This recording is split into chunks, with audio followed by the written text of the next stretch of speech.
Hi, I'm the town heathen, and my shit's not very current. First non-current thing I want to talk to you about today is the Supreme Court overturning DOMA, or the Defense of Marriage Act, finding it unconstitutional. The thing I want to say about that, first of all, is that government should have never been involved in marriage in the first place. It's quite possibly why we have the high divorce rate that we have today, is because people are like, hey, you want to get married for the benefits and to make sure someone can come into the hospital with me? And another person goes, yeah, that sounds like a great insurance plan for life. And of course, the government wants you to do this because if you're tied down to someone, and especially if you have kids, it's easier to manipulate you into being a producer for the economy, which benefits them. So they want you married. That's why they give the incentive.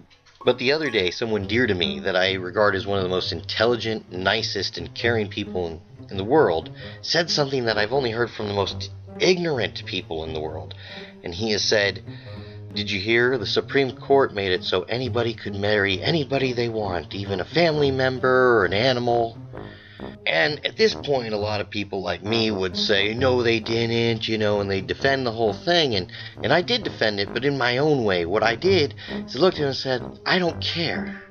I don't care if one guy marries a woman, or one guy marries a guy, or a woman marries a woman, or 3 guys marry 5 women, or 5 women marry 3 women, which is just 8 women getting married together, which is kind of neat.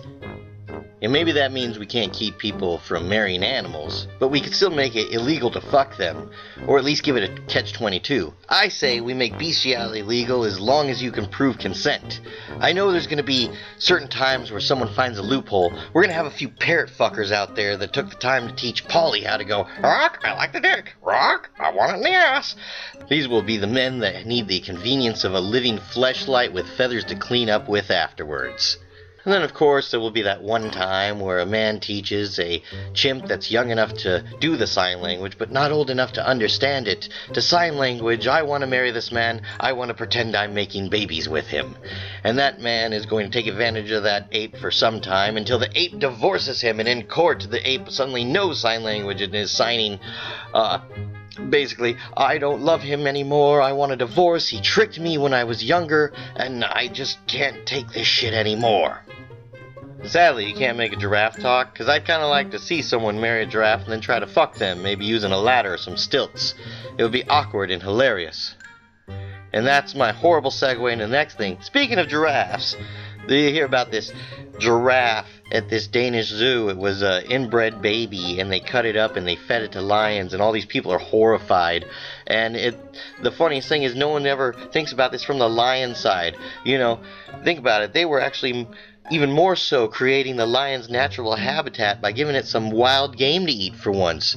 Maybe next year it could have some wild antelopes or an onyx, or maybe one of those zebras. They look colorful.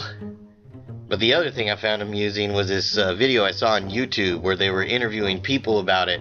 And they interviewed this one girl, and she's like, it's so sad what those scientists did to that giraffe. And this girl's wearing a crucifix on her neck. And that's kind of funny and ironic, because that crucifix is the symbol of an all-powerful, almighty God, and everything happens according to his plan. Everything. And that means that all joy and all suffering comes from this almighty God.